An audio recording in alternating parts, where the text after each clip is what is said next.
It began with laughter. The kind of laughter that echoed in the hangars of northern France and over the radio chatter of Luftwaffe aces who had spent years believing they had already seen the best and the worst the Americans could build. To them, the P-47 Thunderbolt looked like a flying barn door, a clumsy brute of a fighter that seemed more likely to fall apart under its own weight than to outclimb or outturn a Messerschmitt Bf 109 or a Focke-Wulf 190. The Germans called it Der, Fliegende Amboss, the flying anvil. They joked that it needed an extra runway just to lift its own ego. What they didn't know, what they couldn't possibly have understood in those early days of 1943, was that behind that thick fuselage and those stubby wings lay a weapon so brutally efficient that it would rewrite the rules of aerial combat and scorch entire convoys from the sky. At first, the laughter was justified, at least on the surface. When the first P-47s arrived in Europe, even American pilots looked at them with suspicion. The plane was enormous, heavier than any single-engine fighter the U.S. had ever fielded, and the cockpit sat high like a watchtower. The R-2800 double-wasp radial engine roared like an angry thunder god, shaking the ground before takeoff. To the untrained eye, it was excessive, over-engineered, and ill-suited for the kind of knife-edge dogfights that defined the war over Europe. The Luftwaffe aces, men like Günter Rauhl and Adolf Galland, smirked at the sight of it. They'd spent years perfecting the art of diving, climbing, and twisting through clouds in their sleek, high-performance fighters. The Thunderbolt looked like an insult to that craft, a muscle-bound rookie stepping into the ring with champions. But the Americans who flew it knew something different. They knew the P-47 wasn't built to dance. It was built to destroy. The first one-minute hook comes here, the moment when the skies themselves begin to change. Pilots began to realize that while the P-47 might not outturn a German fighter, it could dive faster, hit harder, and take more punishment than any aircraft in the war. Its 8 Browning .50 caliber machine guns, 4 in each wing, could spit nearly 100 rounds per second. Each burst was a line of molten lead that could saw a plane in half, shred a train, or rip open a tank. On the ground, infantry learned to run for cover when they heard the deep growl of that radial engine overhead. In the air, German pilots learned to stop laughing. The shift came during the spring of 1943 when the 56th Fighter Group, the legendary Zemke's Wolfpack, took to the skies over Europe. Under the leadership of Colonel Hubert Hub Zemke, they redefined what the Thunderbolt could do. Instead of chasing German fighters in turning duels, they used altitude and power as their weapons. They climbed high, waited for enemy formations, and then dove like falling meteors, guns blazing. The weight that had once made the Thunderbolt a punchline now gave it an edge, momentum. When a P-47 dove, nothing could catch it. German fighters that tried to follow simply tore their wings off in the attempt. In one early encounter, a Luftwaffe flight commander radioed in disbelief. "These Americans are diving faster than physics allows." He wasn't wrong. The Thunderbolt could exceed 500 mph in a dive, pushing close to Mach 0.8, faster than almost anything flying at that time. The thick wings and rugged airframe, designed by Alexander Kartveli, absorbed punishment that would have shattered other planes. Pilots came back with bullet holes, torn panels, even missing control surfaces, and still landed safely. The Germans began to whisper about the Panzerjäger in der Luft, the tank killer in the sky. As months passed, missions changed. What began as high-altitude bomber escort duty evolved into brutal, low-level ground attacks. P-47s strafed rail lines, convoys, and airfields, unleashing 850s and 500-pound bombs in devastating precision. The roar of their engines became a soundtrack of fear for troops below. Survivors described the moment of attack as like thunder falling from the heavens. And that's where the Thunderbolt earned its name, not just for its sound, but for the sudden, unstoppable violence it brought. Every Luftwaffe ace had a moment when mockery turned to dread. For many, it happened over the Ruhr Valley, when they engaged what they thought was an easy kill, a slow, overweight American fighter, and instead found themselves caught in a hurricane of fire. They would dive to escape only to find the P-47 diving faster. They would climb, and the Thunderbolt would climb with them, its turbo-supercharged engine roaring effortlessly at altitudes where German planes gasped for air. When they turned to dogfight, the Americans didn't follow. Instead, the P-47 pilot would roll inverted, dive again, and hammer them from above with 8 streams of tracers. It was like being chased by a thunderstorm, one German pilot later admitted. As the body count rose, so did the disbelief. By late 1943, P-47 squadrons were achieving kill ratios of 4-1, then 6-1, and eventually, in some engagements, as high as 10-1. The very aircraft the Luftwaffe had ridiculed became the most feared silhouette in the European sky. Even the feared Focke-Wulf 190, once dominant, found itself shredded by the Thunderbolt's concentrated fire. The 850s could slice through armor and engines in a second-long burst. German mechanics who examined wrecks of shot-down aircraft were stunned by the sheer number of bullet impacts. One report described aircraft destroyed not by accuracy, but by overwhelming volume. The irony was bitter. The P-47 had been mocked as overbuilt, too big, too heavy, and that over-engineering was precisely what made it indestructible. Its massive engine could take hits without catching fire. Its thick cockpit armor saved lives daily. While Mustang pilots might glide home on fumes, Thunderbolt pilots could fly back with half a wing and a smoking tail. For every American who doubted it early on, hundreds returned alive because of it. And just when the Luftwaffe began to adapt, when they learned to dive away or avoid direct engagements, the Americans introduced drop tanks, extending the Thunderbolt's range. Suddenly, this short-legged fighter could escort bombers deep into Germany, from Berlin to Bremen. It was as if the storm had grown legs. As night fell on another day of burning skies, pilots of the 56th and 78th Fighter Groups sat in briefing rooms, studying maps dotted with the wreckage of German aircraft. Their laughter was different now, quieter, harder, a mix of exhaustion and grim satisfaction. The war was far from over, but one thing was clear. The P-47 Thunderbolt had gone from joke to juggernaut. And for the German pilots who once sneered at it, the joke was now written in fire across the European horizon. And just when they thought they had seen the worst, a new order came through, a mission deeper, riskier and deadlier than anything before. They would fly straight into the heart of Germany's industrial fortress, where the Luftwaffe waited in full force. As engines roared and the ground shook beneath their feet, every pilot knew the next day would decide whether the Thunderbolt's legend ended in flames or forged the skies into firestorms. The dawn that followed those first thunderous missions was painted in smoke and the fading glow of tracer rounds that still hung in the sky like angry stars. Pilots of the 56th and 78th Fighter Groups were discovering that every time the P-47 came back with new scars, the mechanics learned another secret of its strength, another reason it refused to die. The ground crews loved the Thunderbolt because it was a mechanic's airplane, bolts big enough to grab with gloves, panels that opened like vault doors, systems that could be beaten and bent and still roar back to life. When the sun rose over the muddy English airfields, you could hear wrenches clanging, engines coughing awake, and somewhere faintly, the laughter of men who knew that every patch of aluminum and every bullet hole told a story of survival. These planes were not delicate instruments of war. They were industrial beasts built for punishment.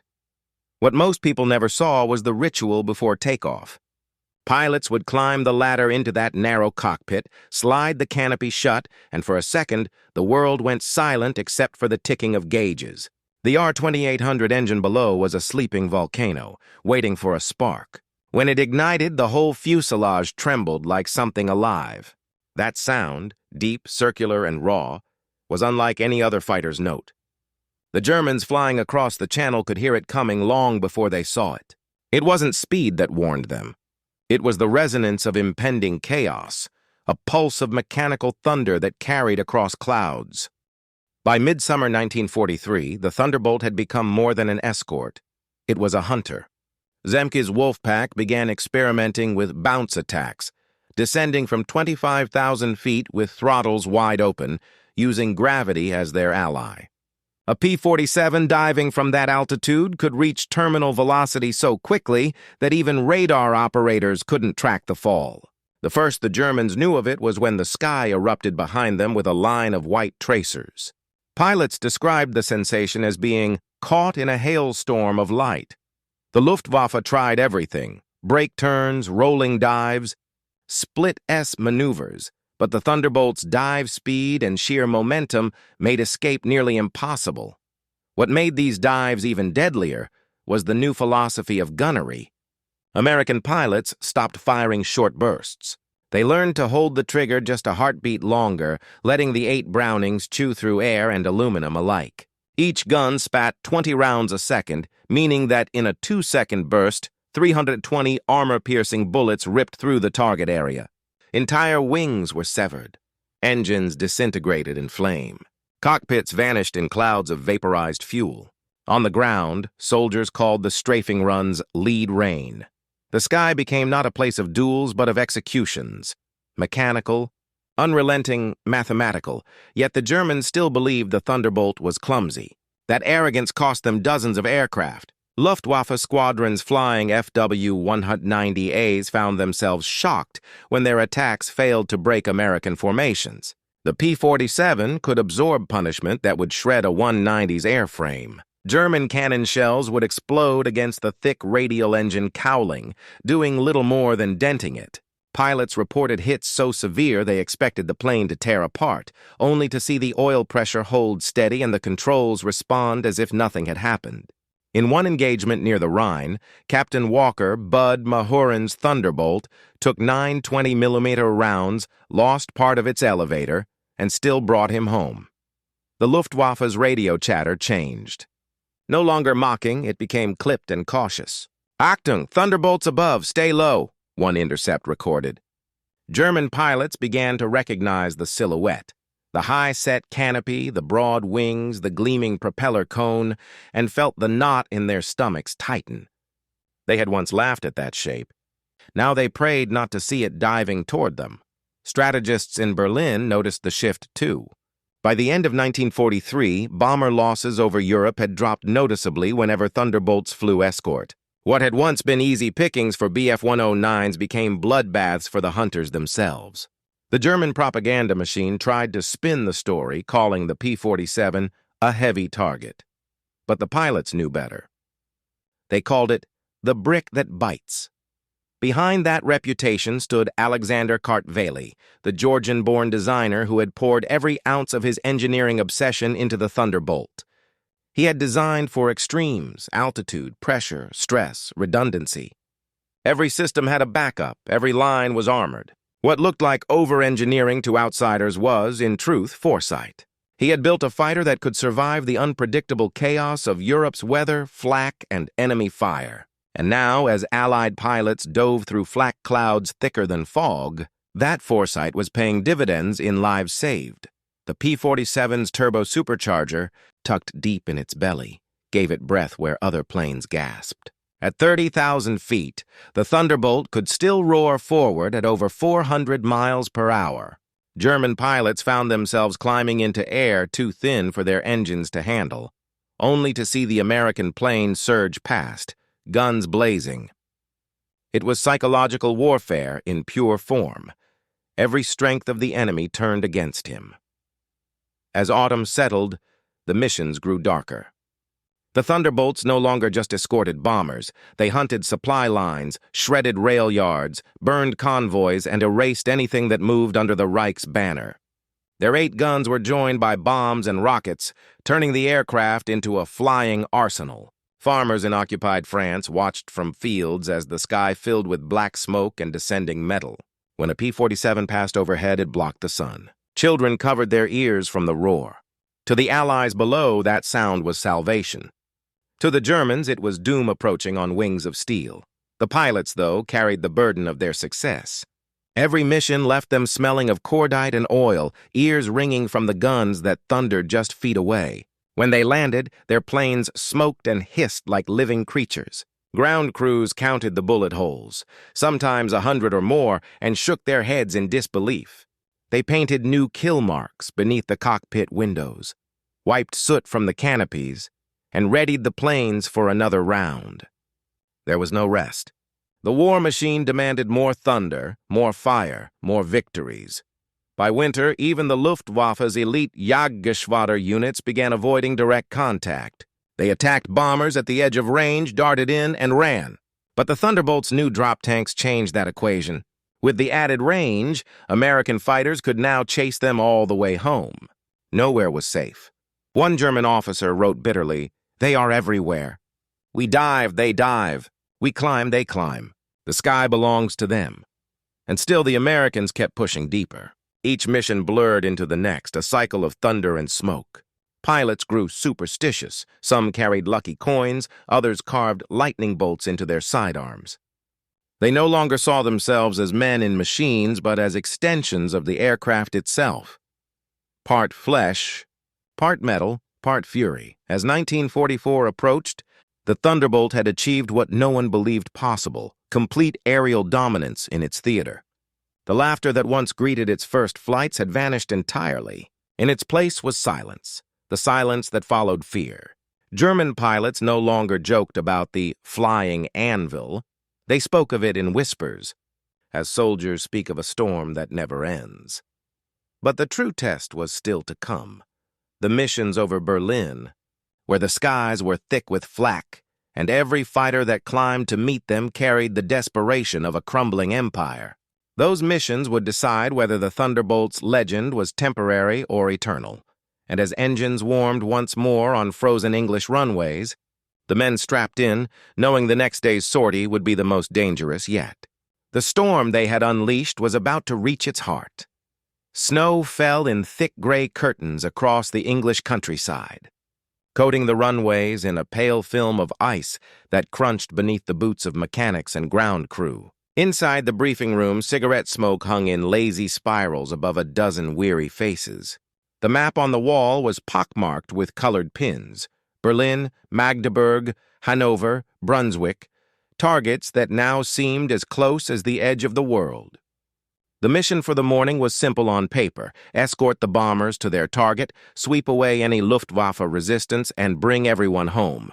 In reality, it meant flying into a cauldron of fire. The Germans had concentrated their best flak batteries and interceptor wings around the capital. Everyone in the room knew the odds. The only thing heavier than the silence was the weight of the engines outside warming in the cold. When the Thunderbolts roared down the runway, the snow melted in streaks behind them. The sound was not one engine, but dozens, a collective heartbeat of power. As the formation climbed into the pale dawn, contrails stretched like claws across the sky. The pilots spoke little on the radio. They had flown together so long that gestures and instinct replaced words. At 25,000 feet, the bombers came into view, B-17s and B-24s lumbering toward Germany, their silver skins glinting like distant stars. Above and around them, the P-47s spread out in a wide protective arc, an armored halo of thunder. Over the North Sea, the weather turned against them. Ice formed on the wings, gauges trembled, and visibility shrank to a ghostly haze. Yet the Thunderbolt's huge engine plowed through it all, the turbo-supercharger forcing air where none seemed to exist. Where other planes faltered, the P-47 surged ahead, shrugging off the cold like a creature built for punishment. Somewhere in the whiteness, the first radar blips appeared, German fighters climbing from bases near Bremen. "Bandits, 2 o'clock high," crackled a voice over the intercom. The fight was on. They broke through the clouds and into chaos. Black puffs of flak blossomed around them, bursting metal petals that rocked the bombers and tore holes in the formation. Out of that storm came the shapes of FW-190s, diving fast with their cannons already flashing. The Thunderbolts didn't hesitate. They rolled, dove, and met the attack head-on, 8 guns blazing. The sky turned into a geometry of death, arcs of tracer fire intersecting with contrails, flashes of flame followed by falling wrecks. In seconds, the laughter that had once filled German cockpits was gone, replaced by the dull panic of men realizing that the prey could bite harder than the hunter. Captain Francis Gabby Gabreski spotted two 190s cutting toward the bombers. He shoved the throttle forward, the P-47 howling as it dove. The wings quivered, the altimeter spun, and when he leveled out, the Germans were framed perfectly in his sights. He squeezed the trigger. 8 guns erupted, the recoil vibrating through the stick like thunder in his bones. The first 190 disintegrated instantly. The second tried to bank away but lost a wing in the hail of lead. 2 down, he muttered, already climbing again. Below, the bomber crews cheered into their intercoms. By noon, the battle stretched from horizon to horizon. The Luftwaffe poured everything they had into the air, 109 Gs, 190 As, even a few twin-engined Zerstörer fighters. None of it mattered. The Thunderbolts fought in disciplined pairs, using altitude and speed as shields. Dive, fire, climb, roll. The sky became an ocean of motion, a living storm where every glint of sunlight could mean death. Through it all, the P-47s kept firing until their wings smoked from heat. One German ace, Oberleutnant Klaus Riedel, later described the encounter in disbelief. "We shot at them until our guns were empty. They kept coming. We saw their planes burning, yet they still climbed toward us. It was like fighting machines, not men." That testimony would appear in war archives decades later, a quiet acknowledgement of the day the Luftwaffe lost control of its own sky. When the Thunderbolts returned to base, engines coughing, many had holes big enough to crawl through, yet they landed. Pilots stepped out pale and trembling, the smell of fuel and gunpowder thick around them. On one wing sat a torn piece of aluminum marked with black letters, evidence of a near-fatal hit. Ground crews patched it with a laugh and a shake of the head. They had seen worse, and tomorrow they would see it again. For the German command, the losses were catastrophic. 27 fighters gone, 12 more damaged beyond repair. The Americans had lost 3. Numbers like that shattered morale. The very size of the Thunderbolt, once mocked as its downfall, now made it nearly invincible. The Luftwaffe began retreating further inland, conserving fuel and pilots for a defense that grew more desperate by the day. Night brought no comfort. Across Europe, the glow of burning cities lit the clouds from below, and the men who flew the Thunderbolts lay awake listening to distant thunder that wasn't weather. They had seen the enemy's laughter turn to fear. They had seen what 8 Brownings could do to steel and flesh. But in that silence between missions, they also saw the faces of the men who never came back. War had a way of blurring victory into exhaustion. The next phase was already planned, deeper strikes into Germany's industrial arteries. Fuel depots, train lines, and factories would become targets, each one meant to cripple the Reich from within. The P-47s would lead the way, punching through flak and fighter screens alike. The men knew it would be hell, but they also knew that their Thunderbolts, those flying anvils of the Allied air war, had never let them down. And as dawn approached once more, the roar of engines rolled over the airfields like a promise. Somewhere across the channel, German pilots were waking to the same sound, and realizing that the storm they once mocked had no intention of ending. By February 1944, the skies above Europe had become the most dangerous battlefield in the world. The Luftwaffe still had teeth, but the Thunderbolt squadrons were now the mailed fist of Allied air power. Every mission dug deeper into the German heartland. Every mile east meant colder air, thicker flak, and fiercer resistance. Yet for the men strapped into those heavy cockpits, the P-47 had ceased to feel like just a machine. It was a living partner, a beast whose pulse thumped in rhythm with their own. They called it Jug, short for Juggernaut, and few nicknames had ever been so fitting. The pilots who flew her began to sense something almost mythic in the way she took damage. One story spread like wildfire through the squadron. A Thunderbolt had returned from Bremen with half its rudder gone, one cylinder shot out, and its pilot unconscious for the final 5 minutes. The plane still landed itself in a field, bouncing to a halt like it refused to die. Ground crews said the frame bent where others would shatter. Engineers called it over-engineered. Pilots called it luck. But luck has limits, and on the eastern edge of the mission map, those limits were about to be tested. The order came at dawn. Escort B-17s to Leipzig, destroy any resistance. The weather forecast was grim. Low visibility, dense clouds, and crosswinds that could flip a bomber on approach. The P-47s lined up anyway. The moment the throttle opened, snow sprayed behind them like waves, and the roar of the R-2800 engine drowned out everything else. As they climbed through the soup of gray clouds, ice formed on the canopy edges, glistening like silver veins. The sun finally broke through at 15,000 feet, turning the world below into a blanket of white haze. Halfway to the target, contrails appeared again. This time it wasn't just fighters. Radar operators on the ground had tracked multiple Luftwaffe wings converging. It was an ambush, and the Germans had been waiting. "Keep your eyes open," came the calm voice of the flight leader. "They're coming." They came indeed, like a swarm of hornets. Dozens of Focke-Wulfs burst through the cloud deck in staggered dives, cannon fire streaking orange across the sky. The first salvo caught a bomber squarely. It erupted in flame, disintegrating into a rain of debris. The Thunderbolts broke formation instantly. The air turned into a labyrinth of twisting trails, tracer fire, and frantic radio chatter. Lieutenant Robert Johnson, the same pilot who would later tally 27 confirmed kills, felt the shock of bullets hitting his fuselage, the cockpit filled with the smell of smoke and oil. A 20-millimeter shell shattered part of his canopy and tore his sleeve. He dove, leveled, and pulled up behind a German fighter. Through the cracked glass, he saw the enemy pilot glance back, young, terrified, maybe 20 years old. Johnson squeezed the trigger.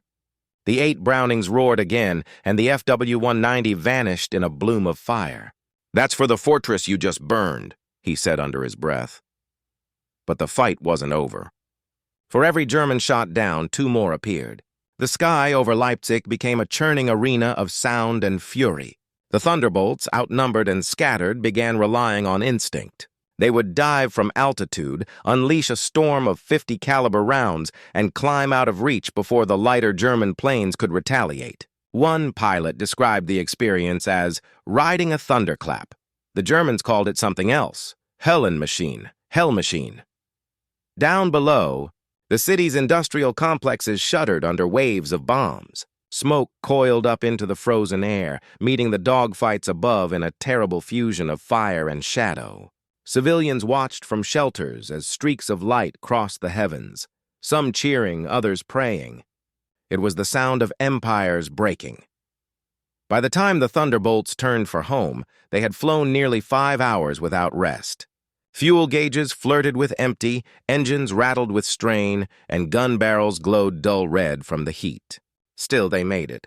When they landed back in England, some P-47s had so many holes that you could trace daylight through them. One plane came in missing its entire right elevator. Another's landing gear collapsed, sending sparks down the runway. Yet every pilot who survived climbed out smiling. They had not only escorted the bombers, they had shattered the ambush. In German war rooms, the news arrived like a hammer blow. 43 fighters gone in a single day. The Luftwaffe's veterans were dying faster than they could be replaced. Fuel shortages and mechanical failures added insult to injury. Hermann Goering himself reportedly slammed his fist against a map table, shouting that the Americans must have built their planes from tanks. His staff offered no answer. They had seen the reports. The clumsy P-47 was turning out to be the most formidable machine in the air. As weeks passed, the Thunderbolts adapted again. Dive-bombing trains, strafing columns, ripping apart radar stations with terrifying precision. Each mission blurred the line between fighter and bomber, offense and defense. The pilots had found a rhythm in the chaos. Hit fast, hit hard, vanish before the flak can find you. The sound of their approach, that deep rolling thunder, became a warning to anyone below. One captured German officer later admitted that hearing those engines filled his men with dread. "When we heard the jugs," he said, "we knew the ground would soon be on fire. And that fear, that relentless pounding of power and will, was exactly what the Allies needed." Because the war in the air wasn't just about metal or bullets. It was about breaking belief. By the summer of 1944, the P-47 Thunderbolt had become the undisputed juggernaut of the European skies, a living legend whose very silhouette caused fear to ripple through the ranks of the Luftwaffe. The pilots who once laughed at its bulk now whispered in dread when they saw it climbing overhead, engines howling like thunder incarnate, propellers spinning with the promise of destruction. Entire wings of German fighters had been decimated in the early morning sun, caught under a storm of 850 caliber machine guns that spat fire with precision, volume, and inexorable inevitability. The American pilots had learned to harness momentum and altitude as lethal allies, diving from heights no German plane could match, rolling in near-perfect arcs, strafing enemy formations, then climbing back above clouds where the FW-190s and BF-109s could not follow, each maneuver blending. Engineering genius with human skill until the air itself seemed to obey their command. Missions had grown ever deeper, ever more dangerous. Fuel depots, rail yards, supply convoys, and fortified airfields all fell under the relentless assault of the Thunderbolt, the plane's immense fuselage shrugging off punishment that would have torn lesser aircraft to pieces, its radial engine absorbing hits that set others ablaze, its armor protecting the men who had become extensions of the machine itself.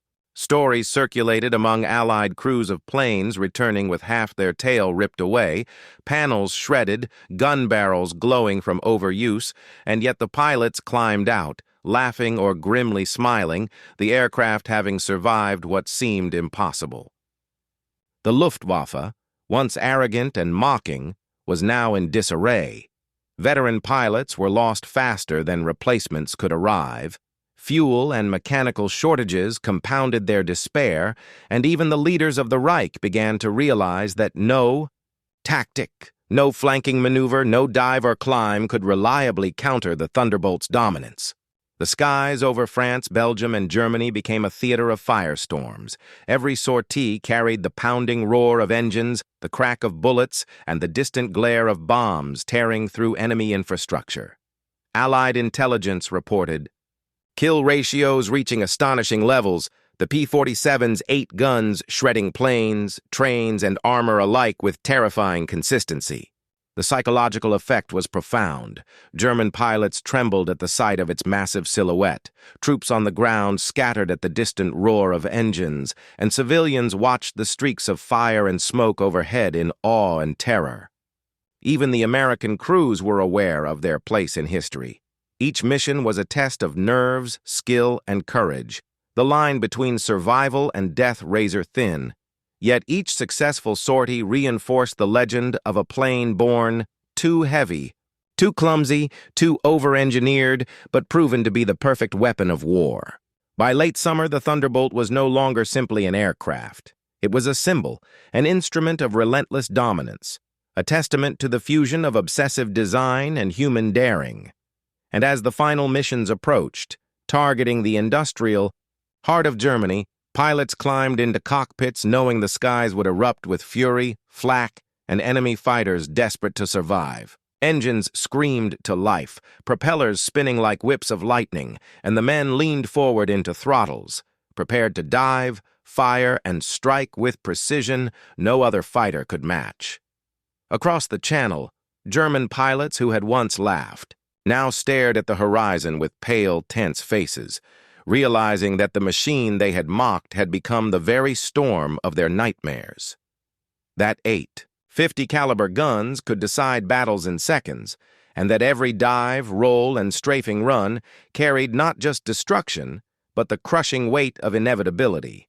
And in that final, breathtaking, suspense-filled moment, as the Thunderbolts roared into enemy airspace, guns blazing, bombs falling, and engines screaming over smoldering cities, the narrative held its viewers in absolute tension, for what they were witnessing was not simply the end of a mission, but the culmination of vision, obsession, and daring. A demonstration that in the crucible of war, design, and courage could transform an aircraft mocked for its size into the deadliest weapon the Luftwaffe had ever faced.